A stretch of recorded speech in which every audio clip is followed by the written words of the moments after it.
Hello guys, Nigel here, Nigel's Modelling Bench, and this is a video about a kit I talked about yesterday in my February update.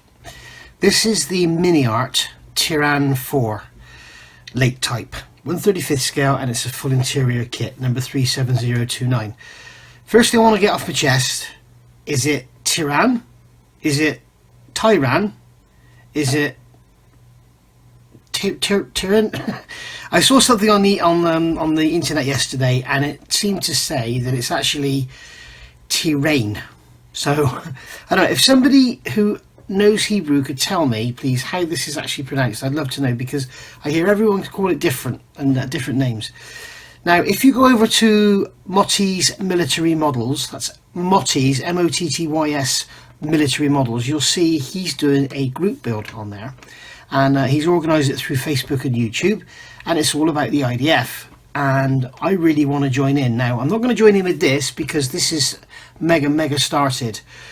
This kit, it says down here, it's an unassembled plastic model kit. This is not a toy, PE parts are included. This kit, what's in this box here is the, probably, other than a large battleship, this is the biggest mojo breaker you'll ever get. It's got 1,300 odd parts.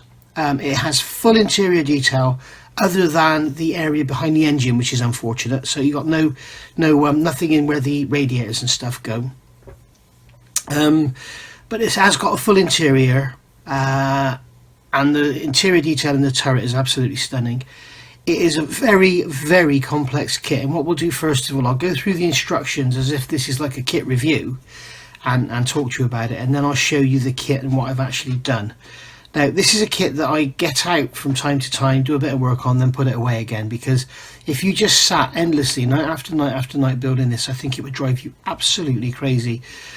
I haven't really seen one of these ever built completely. I've certainly never seen one at a show.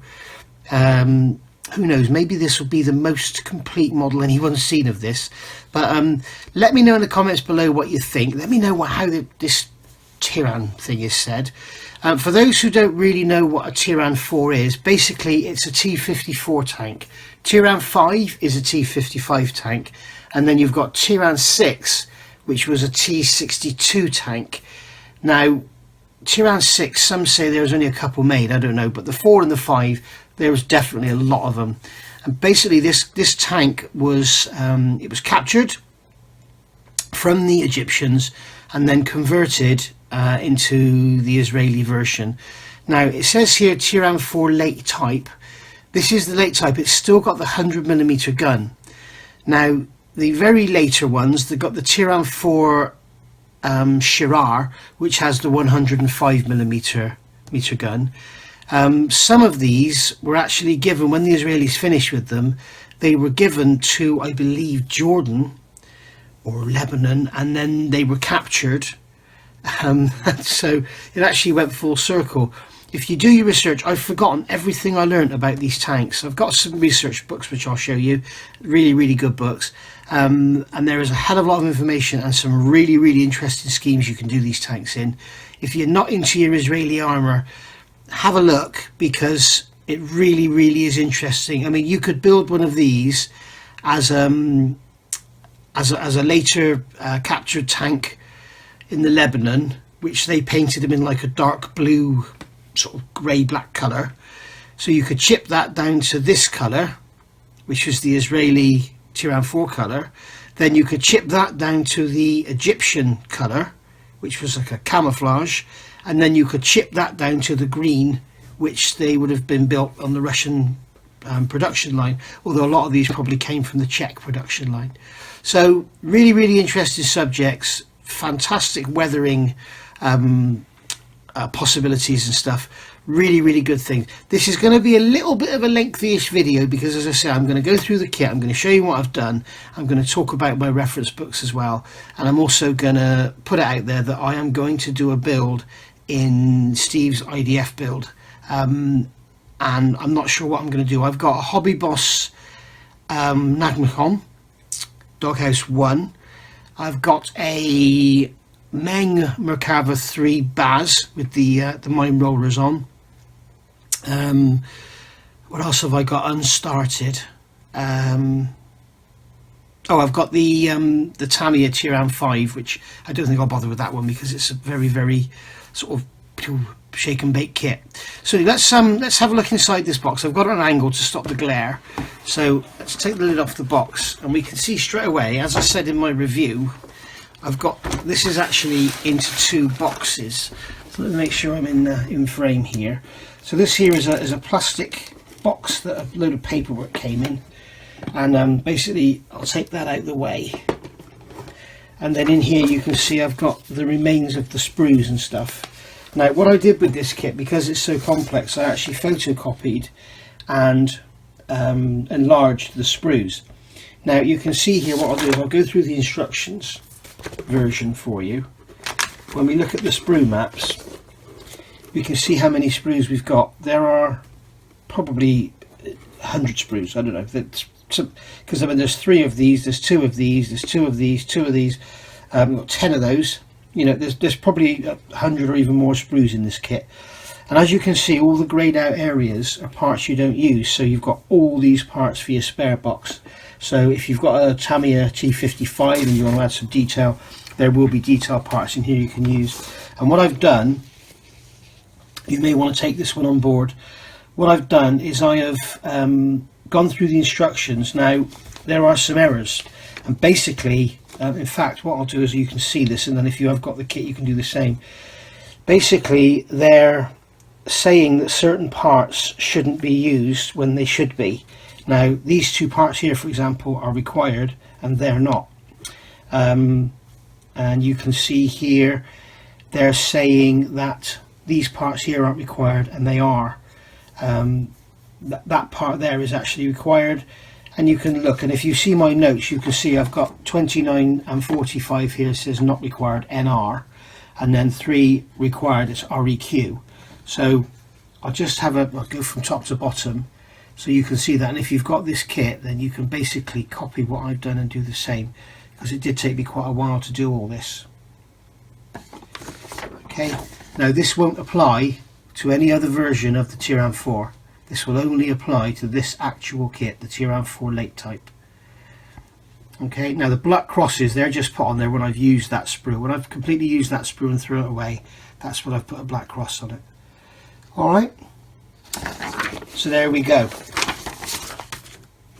So we can see, let's get this box out of the way. Let's have a go through these instructions. Now they're a little bit glossy, but then they go matte. So you can see lots and lots of parts, lovely photo etch and everything. So we're starting this build with the engine assembly. Now the engine is very nicely detailed, and as you can see it's telling you here to take this 1.5mm off the end. Don't bother, you can sand that to fit. So basically you've got the main block going together with the fuel injection system there, cylinder heads going on, and then you've got the intakes here, and you've got the exhaust going on here, pipe work. And then you've got this actual frame here that the engine actually sits on. That's not a display frame, that's actually a model of the frame that's actually in the bottom of the tank. Something to be aware of when you're building this all the way through, dry fit things, have a look and see where they go in the tank, because like that frame cannot be seen at all, so there's no point in painting it. Or one other thing I did notice with the colour callouts tend to be a little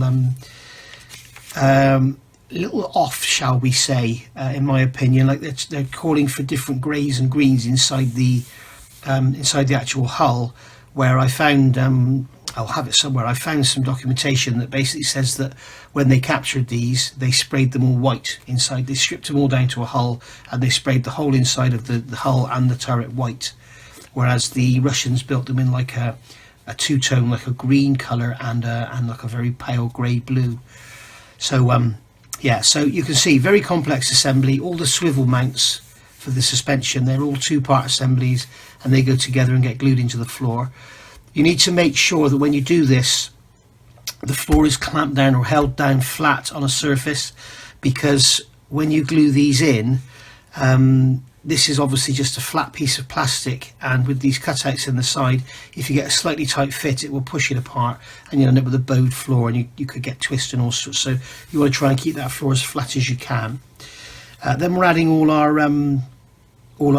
radius arms, torsion bars and everything, and radius arms, and you can see it's all very, very complicated. and very very well detailed. You can see we've got a tiny little photo etch lever there going on that access hatch. That's the sort of level of detail we're talking through this kit. Now we're going to add the floor, and as you remember, as I said in my review, with this kit, in my talk yesterday, sorry, you need to look carefully at the instructions and come up with your own build process, because for example, if you do this now, you need to get paint under there, and you really want to be able to get paint under there, so you want to paint under there first and then get that in. You wouldn't want to be gluing that in now, that charge, because you're going to be painting that brass coloured or whatever, and then you've got all the different colours on the ends. You know, and it's just go through, look at what it is you're doing, and make sure that you're actually gluing stuff in that's going to be painted as an assembly, or making sure that you're not gluing in what needs to be painted as a separate item. So going through, add some pipes here, and then we've got some pipework going down the sides. We've got driver's controls, and then some more suspension details here. Adding in the driver's seat, we've got some oxygen bottles or fire extinguishers or whatever they are going in there. And then we've got the detail here to the side of the driver. That's one area where the detail is lacking. I think there should be some gauges and stuff here, but there's nothing there. Telling us to drill some holes, and then straight away you can see we've got the side plates of the hull, and they're adding little tiny photo etch brackets for tools and stuff. Well, think carefully. If you're going to be having to clamp all this into place while the glue dries, the last thing you want is to be clamping tape over where you've got photo etch brackets and stuff, so be careful of that one. Again, here it's telling us to add all the interior detail. So this is the actual side of the hull, and then this is the panel that's going to go on the inside, and we've got all the interior detail going in here, and again we've got some bottles or extinguishers or whatever. Again, we've got charges going in here. You don't want to be adding them, you want to get it all painted first. So my advice is ignore all of this detail going on here and all of this detail going on here, and get these two parts together and get them glued to the floor of the hull, and then you can move on from there. In fact, I think I added this before I glued it in, if I remember rightly. When I see the kit, we'll go through it then. Now you've got these boxes here. This is an air filter box going on the back of the engine, and they're telling you here, you can see, put the engine in now. You don't need to. It's also telling you to put these brackets in here on well, that I think can all be added afterwards as well. So basically what you're after is getting all the sides glued to the bottom, and then painting the whole inside and getting a seamless joint without glue oozing out everywhere. Excuse me, I'm just going to have a drink. We've got a froggy throat. Now we've got this rear bulkhead with this photo etch mesh going over the front, and the fan, which is the extractor fan, taking heat from the air from the. It's either taking warmth from the engine bay into the tank, or it's taking air out of the tank and into the engine bay, I'm guessing. And then we've got a little system here. This is a heater, and it basically is fired by. It's got like a turbocharger thing that pushes compressed air through, and it blows heat out. Wheel assemblies, you've got 10 of those, and you've got all the detail on the tyres you can see there. Again, a fire extinguisher going in here, then we're adding in this bulkhead. Now we're going to work on the glacis plate. So we've got all this detail going on the outside here. Again, you don't really want to be adding that until you've actually fitted the glacis plate. It's a bit of a strange construction. There's sort of, you know, you can imagine you've got this here with all this photo etch brackets and detail and stuff, and then you find you've got to sort of clamp it down and maybe do a bit of sanding on the corners. You don't really want all that on there in the way. So there we go. I put a note there to say holes. And then we got the idler assemblies going on here. Again, as I said before, don't fix them in position, and then you can adjust for your track links. And they've even got, you can see here, you've got the little U-bolt thing, the lifting eye on there, which is it's quite incredible. The detail in this kit is astounding. When we see the plastic, you'll see what I mean. Building up the rear decks here, building up the engine decks, adding all those on, and then we're going to end up with basically a finished hull. Now these tracks, I didn't use the MiniArt tracks on this kit. I've used them on something else. I've actually built up a set of tracks. I can't remember the name of them now. They're resin tracks with pins, and I can't find them, so I don't know where they'll turn up somewhere. Adding on the engine decks here, and then we've got all these clamping brackets and stuff. Do your research to see which one you're building, because some of the tanks didn't actually have any of these. Some of them had some of them didn't have these two at the bottom. Do your research, make sure you're getting it right. Or if you're building a model that you don't really worry about total accuracy for the actual version you're doing, then just build it and put it all on. Adding all the hinge detail on the back there, and then we've got some barrel cleaning rods going on. Then we've got a box going on to the back. Then we've got our exhaust system here. All this photo etch detail on the inside of the mudguards. Yes, on the inside of the mudguards. And then we've got all this tiny detail going on the fenders. Absolutely incredible. You can see here we've got all the fuel lines going between the fuel tanks. It's just immense. And all these tiny little photo etch hold downs, all to be added. And I have actually done that before it's painted. Now we're going to start looking at the turret, and inside the turret is absolutely a work of art. And you can see we've got some radio gear here. We've got the turret ring going on there. There's another part of the turret ring that's going into there. And then we've got this, this is like a manual rotating mechanism here. Bits and pieces, greeblies, I'm not quite sure what they are. Adding all that into the turret ring. And then we've got the breech being built up here. Machine gun. Breech being finished off, loads and loads of parts being added to the breech. Again, your reference shots you need for all your colours and everything, because all this is basically green and all the turret is white. Your ammo boxes here going in with your photo etch straps. You've got a pedal here going on there. Some of this location stuff, it's difficult to work out. Again, you need your reference shots to have a look. But again, you can use T54 because a lot of this won't have changed. I would be careful with the Tiran 4 Shirar because it may have changed because they changed the gun barrel, so there could have been changes in the turret to get that gun in. We've got the top of the turret here. It's in halves, you can see, and they go in like that. You've got these special cupolas or hatches that are special to the Tiran, rearward opening rather than forward opening. Adding more and more detail. We've got a charge going in there. Extra bits of greeblies, more and more bits going in, and you can see it's just endless, the bits and pieces you're adding into this turret. And then you've got this fancy, very complicated assembly for the periscopes. Again, you've more parts here going in for the aiming system. It just goes on and on and on, and you can see the detail is just incredible. Got some spare track links here going on the outside, jerry cans, fuel cans, whatever, water cans. You've got the box on the back of the turret there, building that up and then adding that to that's going to go on the side. Again, you need to look at your references because some had this, some didn't, some would have had it and it's been ripped off, so look carefully at your references. You may want to change these guns for some aftermarket, but as you can see here, the actual little lifting hands at the bottom is PE. You've got the front area of the cooling jacket is PE and the main cooling jacket itself is PE, so they should look pretty good out of the box. Also nice to see that MiniArt have included the bands with the actual bullets in, so they can look extremely realistic. And then you've got your different positions to put your guns and everything, your different options. Then going over here, we're going to add our fenders on. We're going to add the turret, and we've still got yet more detail going on. We've got photo etch clamps going on to these fuel lines that we're going to add. More detail here. I think this is for the phone box on the back, the communications box on the back, and then adding the fenders on here, more photo etch, and then we're going to add the turret on, add all the tow cables in, and then a few details underneath, and we're done. And you can see we've got these photo etch clamps here for the cables and stuff. And then here we've got our colour options. Now, as I said, you can see at the front, this is the Israeli Defense Forces, so it's going to be in that lovely Israeli Defense Force, I think it's Sunny Grey. Please don't correct me if I'm wrong, I know I'm wrong. There's the 3 different colours, I'll go through them in a minute, that you can use for Israeli armour. And then we've got this one here, this is the IDF training unit of Lebanese tankmen. So what happened is when they'd finish using them, they used these, the Tiran 4s, as training for Lebanese tankmen.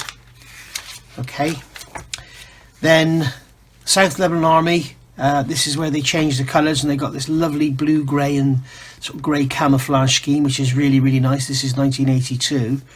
And then we've got the South Lebanon Army, and this is just in the grey colours. So you can see, as I say, they repainted them time and time again. So yeah, you've got some really fantastic chipping options here, and really you can break it down to like nothing.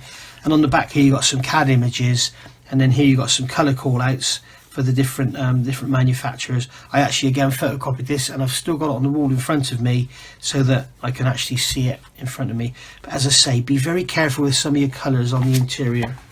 So let's, in fact, now what we'll do now, I'll just go through the different colours with you. Okay, so here's the colours I have for the Israeli Defence Forces. As you can see, these are my own mixes, and these here are the Purchase Vallejo colours. Now, I've never used any of these. I bought them just to sort of give myself a bit of a reference to see if I was going the right way. I'm not going to talk about colours, periods, and what they should be and what the mixes should be, because I don't want to start off a row. So please don't comment in the comments below. Please don't comment about Israeli colours unless you're going to put a link to a reference to something that tells you it's really good, or a really good reference, should I say. But basically you can see the difference in these colours. Now, I've just given these a quick shake. So you can see this is through the years, the different colours that they've used. So I believe this is the latest colour. This is like the one before it.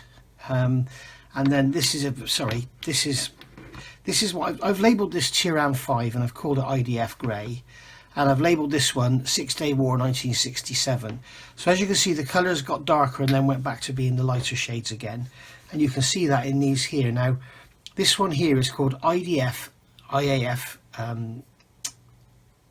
Green, and it's FS 34227. So not exactly sure what that would be used on, but I got it anyway. And then we've got our Sand Grey, we've got our Sinai Grey, which is 1982, and this one is Israeli Sand 61 to 73. Now you can see the difference in the colour there. So as I say, you pay your money, you take your choice. And the thing is with these things, they spend 100% of their time in the desert, in the sun, getting beat by the sun and sand and everything. So really you can paint whatever colour you want, but there's various different mixes, and there's a lot of talk on the internet about IDF colours. But personally I like this one. This is my favourite, the very dark one. And they do tend to look darker when they've been put on. So, you know, as I say, these are my mixes. You can see this one is XF57 and XF60. This one is XF49 and XF66. This one is XF57 and 66. And this one is 49 and 20. So they're basically just a combination of three different colours, really. So there we go. So that's your different colours you can use. Okay, going through the box now, you can see this is basically what's left of the kit other than what's in the other box. I believe in here is all the unused parts. These are the wheels. See, I've built up the wheels or taken them off the sprues, whatever. They are very, very nicely detailed, and as you can see, we've got some lovely detail on them, tyre designation and everything. They have got the tread going around the outside, which will get sanded off, but if you wanted to depict a brand new tank, then you could. And we can see that there's the outer wheel, and that's just basically going to fit into there like so. So there's our wheels. You can see they're lovely, nice rim detail and everything on those, so no real need of replacement, I don't think. In fact, I don't really think that much at all, well, if anything at all, needs replacing on this kit. The moulding is exquisite. MiniArt plastic is a pleasure to work with. I've said this before. You can see these sprues are mostly empty. Normally what I do is just cut around these and throw the rest away, but there are so many sprues I need to keep the designations. I just want to show you some of the moulding. Here you go. I mean, that rod there, that railing, look at it. It's absolutely gorgeous. Really, really nice moulding. And that's the thing with MiniArt. If it can be made in plastic, they'll give it a go. They're not scared to make, you know, tiny little thin section parts that they're basically wasted down to nothing. And here we can see we've got some spare track links with the moulded in detail there. Really, really nice. Okay, we've got some tiny little pins there for something or other, which will all become apparent. And the massive decal sheet that comes with this kit. There you go. There's your decals. That's it. So yeah, so we'll put all that away. So the answer with MiniArt, they always give you this envelope with the photo etch in, which is a really nice touch. Keeps it flat, saves it getting damaged. I've had quite a few kits, namely the biggest one ever is the I've got the Bandai Millennium Falcon, the 1/72 scale one, and that one they put the photo etch in between the frets, in between the sprues, so the sprues all get bounced around in the box and then damage all the frets. But there we can see we got the lovely photo etch, and when you see how much I've built of this kit in a minute, you won't believe how much of the photo etch is actually left. It's quite incredible. So quite stunning, very good indeed. So right, let's move on to the other box now. Right, so here we go. This is the my plastic porter box with all the parts in, and we can see that I've got all the sub-assemblies here, and I've got these little boxes here with some parts in. So what I'll do is I'll put this box to one side, and then we'll show you what I've done. I've got in here left and right. So these are the insides. In fact, I'm going to grab a pair of tweezers to pick these up because I don't want to break any photo etch off. These are the insides of the fenders, and you can see on there the lovely photo etch bracketry that you get for them. Really quite astounding. And then you've got these little photo etch brackets and stuff on the outside as well. And then again, here's another part of the fenders. You can see on there we've got a track link glued onto one of the buttresses, and then we've got our exhaust here. You can see the detail on the end of there is quite stunning with the drillings for the add-on block. Toolboxes.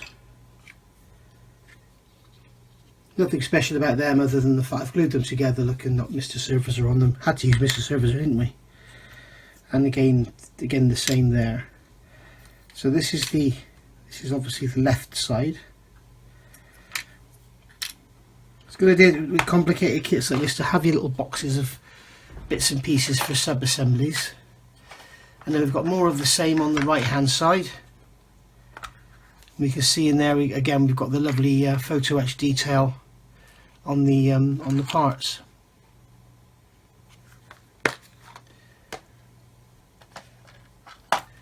Another box of parts here. We've got some details. This is parts for the turret, I think. That's the box that goes on the back of the hull, and then we've got some charges here, and then this is going to be part of the mechanism that goes into the bottom of the turret.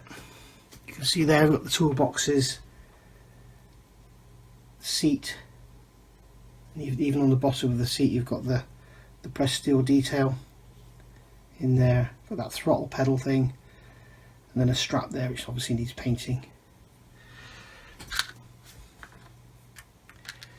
This is the inside of the hatch. See there we've got the periscopes and the photo etch guards around the periscopes. This arm going forward with the photo etch stiffening plate on the top to give it some scale thickness, scale realism. That's going to sit on the top of the turret. Another part of the mechanism there, we've got these charges here that I've painted up. These are going to go into the turret, and they're painted up with brass. I think that's alclad brass on there. So there we go.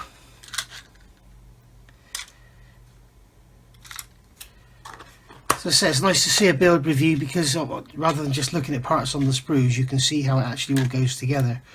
We've got some engine deck parts here. We've got our sprockets. Lovely detail on the sprockets, as you can see. Really, really sharp. Really, really nice. And then we've got our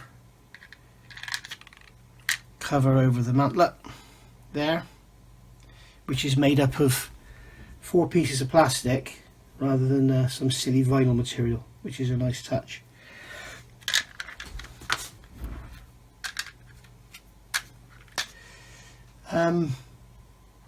Fenders. Here's one of the fenders. And you can see we've got all the tool clamps on here. There's one of the, let's get this close up for you. You can see there's the shovel there with its bracket over the top. You've got some clamps there holding down the sledgehammer. And then we've got some more tiny little tie downs here. You can see they're absolutely tiny. And then we've got a bracket there for a jerry can or a water box or something. Detail on the underside too. All very nice. As you can see, it really is something special. I've got a tiny little gun there in a box all on its own.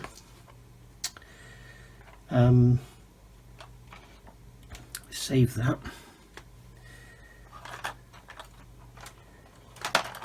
And then again, I've got another fender here. This is for the other side, obviously. We've got those tiny little photo etch sort of clamps on there. Little hasp and staple on there. I don't know if I can get that to focus. In fact, that's even got a padlock on it, which is movable. If you can see the padlock there. Crazy stuff, crazy. It's like you go and buy your Tamiya kit or whatever kit, and you go and buy your aftermarket and aftermarket tracks and aftermarket this and aftermarket that. With this, you don't need it. And I mean, these kits, sometimes you can pick them up for a bargain price. You know, like they're $59.99 retail. You'll get them for like 29 quid from places like Creative Models and stuff. And I've got lots of radio boxes and stuff here. This is the glasses plate. You can see there we've got the driver's pedals and another couple of periscopes. I'm looking at this. I hope I mask these up. I'll have to have a look after. Hooks on the front. And as I said, the kit instructions tell you to put all this detail on. Leave that until you've actually glued it on and dealt with this seam around the edge. And you can see there I've sprayed in the colour that the final tank is going to be in there. So as not to get any sort of grey plastic showing through. Which is, if you know my build, you know that's one of my little favourites I do. And then here we've got the driver's hatch there. Again, I've replaced the plastic handle with some metal rod, and there that moves around, so we'll have that so we can open it and look down inside. And we've got the basket around the back of the turret with the weld seams and everything on there, which is a nice touch. Then we got the one that goes on the sides. This is the toolbox for the side. The barrel, it's a one-piece plastic barrel, which is nice. It's slide molded. You've got a seam obviously on either side, and you've got your screw nibs to deal with, but I think it's perfectly ample once it's painted and everything. There's no need to get metal barrels. I tend not to bother with metal barrels, if I'm honest, unless it's a really big kit. I mean, I've got the Tamiya M40 and I've bought the Tamiya upgrade barrel for that. I've got another box of bits in here. Again, I'm not sure what these are. I think these are spares. Yeah, the unused parts, I think, or it may be sub-assemblies. This is one of the problems with building a kit bit by bit. Looking at that, there's rocker covers in there, and I've already built the engine, so I'm guessing these are actually spare parts. So yeah, you get a hell of a lot of spare parts in the kit. Yeah, this is all engine parts, and there's some fenders there which aren't used. So as I say, if you're building an older T54, T55 and you want to make it pop, I think you'll find that this kit will have all the standard Russian fit parts in it. So there we go. And then here we've got some bits and pieces, some sprues left. There's hundreds of these tiny little sprues, and basically just some radio bits and pieces there. Now I think I'll bring you in a bit closer for this one. Here's the main hull. Now I said about not adding the engine. The reason is you can add the engine at the end, and I'm going to bring you down for this. Here we go. So there you can see this is the hull basically built up, and we've got the the actual detail underneath the hull, which is beautiful, really nice. And then we've got the throttle pedal there for the driver. We've got his handles here, driver's seat, got all the charges in there, all painted up with the brass, all in their carrying stations. Then we've got the actual charges down the sides there, another charge down the back. This is going to be the central pivot point for the turret. Then we've got some boxes down the back here with the handles, the leather straps or whatever painted in, and we can see here we've got the fan with that very fine photo etched mesh over the front of it, which is really nice. The floor is stunningly detailed. You know, do a bit of careful painting, a bit of a wash, and it really makes it pop. Going on to the other side here, we've got the this is the heater. You can see it's got the hand starter and everything on it. It's absolutely incredible. Another couple of charges in there. They sort of fitted these charges wherever they could get them. You've got the leather strap going over the top of the ammo box there. Black on those oxygen cylinders there. I painted these red. There's a fire extinguisher there, and there's those cylinders in there. And I remember doing a bit of research on that, and I found them all to be red, so that's why they're red. Looking back at the engine compartment here, you can see the engine sits in there. That's that frame I told you about. And when the engine goes in, you can't actually see it at all. As you can see there, I've added some detail to the engine as well. That's the V54, is it? V55 engine? I can't remember now. So we'll take the engine out, look at that in a sec. Unfortunately in the kit, behind here, in this area here behind the engine, there's nothing. So really it's a real shame. But yeah, there's nothing there. It's just empty. So yeah, as I say, a bit of a shame. So we've got the suspension here, which is all moving. It's not actually workable because the torsion bars don't have any spring in them. But I've got it all moving so that I can set the. You can see I've got it working there. So I can set the road height, the wheel height, and everything when I actually finally glue it on. And you can see here these parts. As I say, when you glue these in, make sure you hold the floor nice and flat. So there we go. That's the detail on the inside of the hull. The engine detail, as you can see, is quite exquisite. It's really nice, and unfortunately, you're never going to see any of it. All you're going to see is the top.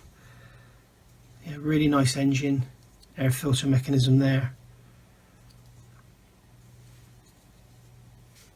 Just plonk that in there for safekeeping.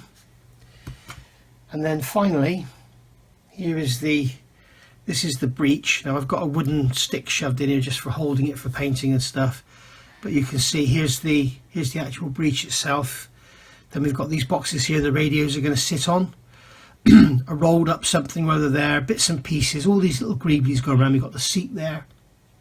You can see the steel embossed pressing there. The actual ring. And then when we turn it over, we can see we've got the cogs there, which will be exposed as it goes round. And this is the motor that drives the turret around. And we can see in there we've got the fantastic detail on all those parts. Really stunning. Really is something else. Okay, and then looking into the roof of the turret, you can see there we've got this this photo etched mesh over the cooling fan. We've got our periscopes here with the handles to hold. We've got the boxes on the sides here. I'm guessing I've got to paint all these. You can see I've added some weathering and some streaking. Got the water, the condensation running down the back here. But I'll just show you when this actually goes together.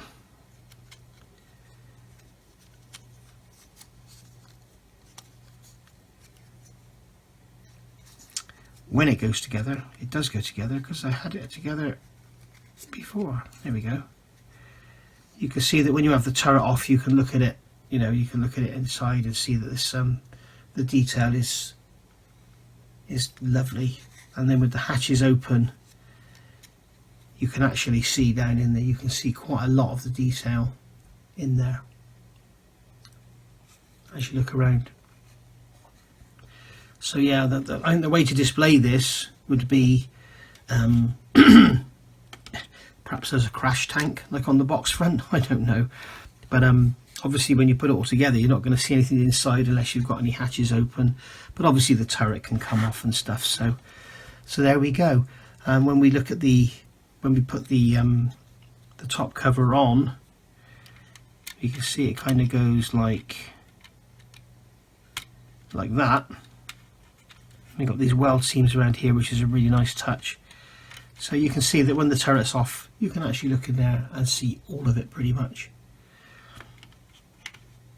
Okay, so there we go. What I'll do now, I'll just quickly show you the books I use, and then we'll call it a day. Okay, so I've basically got 4 books here to go through, which are, I'm just going to have a quick flick through them, which are my references for these IDF models. If you look at Steve's channel, you'll see he loves his books and his references and stuff. As far as this stuff goes, the IDF, I think it's an absolute necessity because it's so easy to get it wrong. The manufacturers will give you colour codes and stuff and they'll be wrong, and then also there's some special fittings and the special ways that the Israelis did things as well. I don't have any fact. Maybe someone can tell me in the comments below, but I've heard that the Tiran Tiran 4 is not a good kit. Why, I don't know, but let me know. So this is basically, it's got something spilt on there. So this is basically an AK publication, and it's Modern Conflicts Profile Guide Volume 1, Middle East Wars, Arab-Israeli Conflict, 1948 to 1973. And what this is basically colour guides of different sides equipment. So, you know, we can go back here. We've got, there's a great colour shot there. They're talking about their AK Real Colours paint, which is awesome. And you can see some images in here of where the conflicts were happening. You can see some images of captured vehicles. So in here we've got a French AMX-13, and then we've got British and French vehicles in the Suez Crisis. And then we've got Egyptian vehicles. Okay, so you can see there we've got the Egyptian vehicles, and then going through you've got Israeli, we've got Syrian, Jordanian, Algerian, Egyptian again. So you can see all the different camouflage systems they used and the actual equipment they used. See, there's an unusual one. There's a little short wheel-based pickup truck based on the BMT, is it, chassis? So yeah, interesting little book, and I should imagine this one is out by now. Profile Guide Volume 2 is 1973 to today. But and then we can see in the back here we've got some actual images of museum vehicles, but again, be very careful with museum vehicles because there's nothing to say they haven't taken a Russian T-55, painted it in IDF colours, and there you go. There's your reference and you get it all wrong. So, and we can see here some images of where they've captured stuff, and really sort of interesting.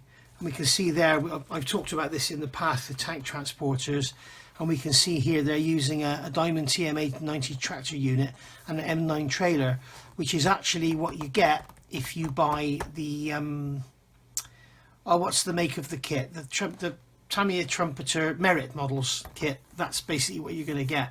So yeah, quite an interesting little diorama build there if you wanted to do it. So there we go. So that's that book. That's basically for colours and stuff. Like if you're going to do a Syrian captured by the Egyptians and then captured by the Israelis, I don't know, you've got all your colour schemes there to go underneath. This is another really good book, Tiran in Lebanese Wars, and you've got all the different colour schemes in here. Again, it's fantastic. You can see here it's pretty much all colour. And we've got some great shots of the different colours and shades they used.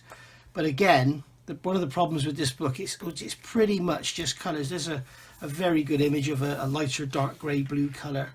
And you can also notice on these, a lot of them had their radiators raised. Excuse me.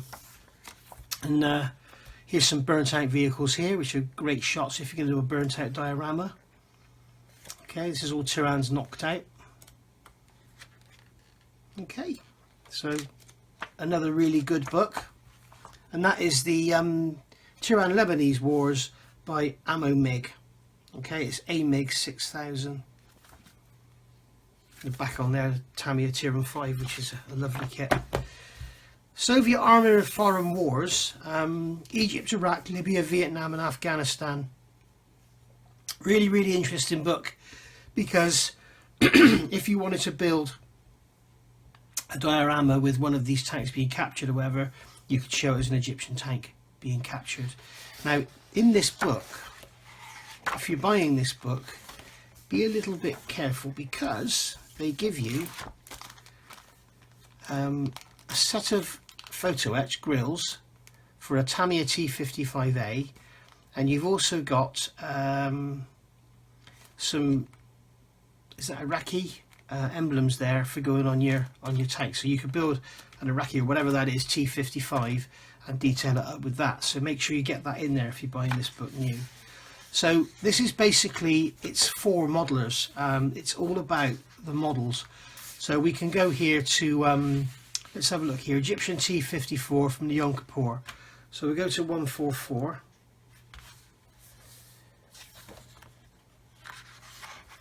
Okay, there's the finished model.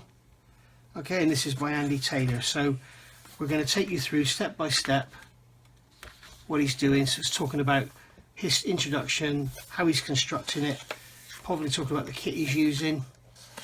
You can see he's got resin wheels there and adding some detail and stuff, and then finally painting it up, chipping it, weathering it, and then we've got the Sol Tonka board. You can see here we've got some mashed up tyres, and yeah, basically go through like that. There's what's this here? This is a T55, isn't it? T72 M1. So this is Gaddafi from Libya, 2011, so pretty recent. And you can see there we've got the basic kit built up in white primer, and he's talking about how he's painting it, chipping it, adding all the mud and everything. And then he's even gone on to making the diorama base now. And there we can see it there. Okay, and then we can go back even further. We've got some dioramas here.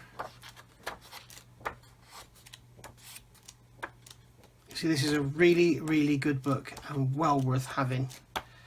This one will have an ISBN number, I reckon. Yes, there we go. ISBN is there. Okay, and that is Soviet Armour in Foreign Wars. And it is by... who's it by? That's nice. Shilka.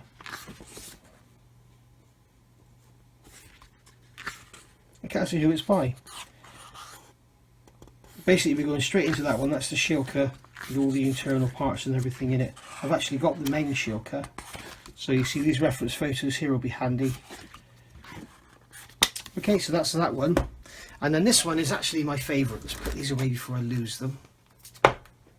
This one is actually my favourite. Tiran Rex, TWR1, Desert Eagle Publishing, IDF Tank Rex series.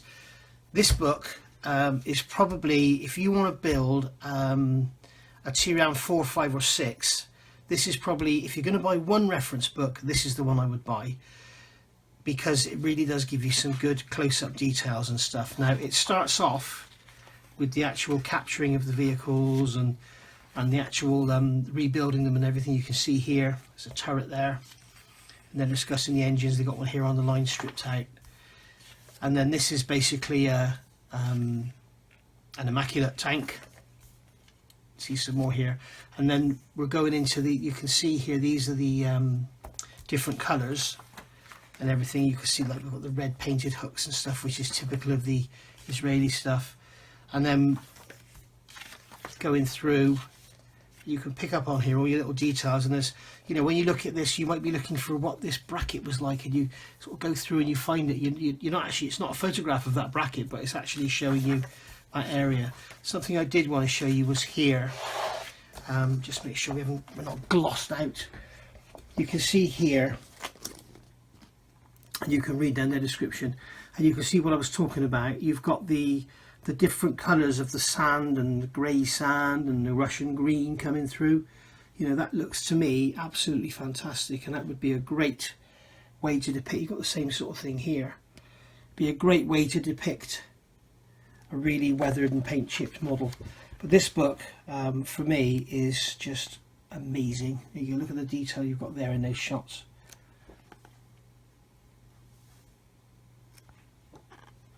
Absolutely incredible. Really, really brilliant book. Hey, look at that weathering on there. Try and recreate that. And as I say, it seems to me that all these Tirans, you see that the radiators are always raised up.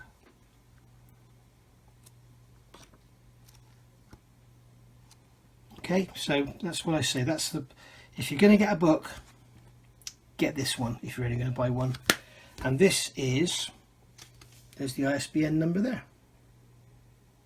Okay, so thanks for watching that. Bit different from me, that is. Hope you enjoyed it. Kind of looking at the model, the instructions, the build review, the different paints, my reference material, and a little chat about Tirans in general. So hope you enjoyed it. I am going to be joining in with Steve's group build, and maybe you guys will as well. And he's also just started doing a build along on the MRAP, the Royfield Models MRAP. So that should be a great little thing to follow along with. And I might even join him in on that and do the sort of build along from the other angle. Rather than me running it, I'll do it with him. So anyway, thanks for watching. I'll see you all soon. Bye for now.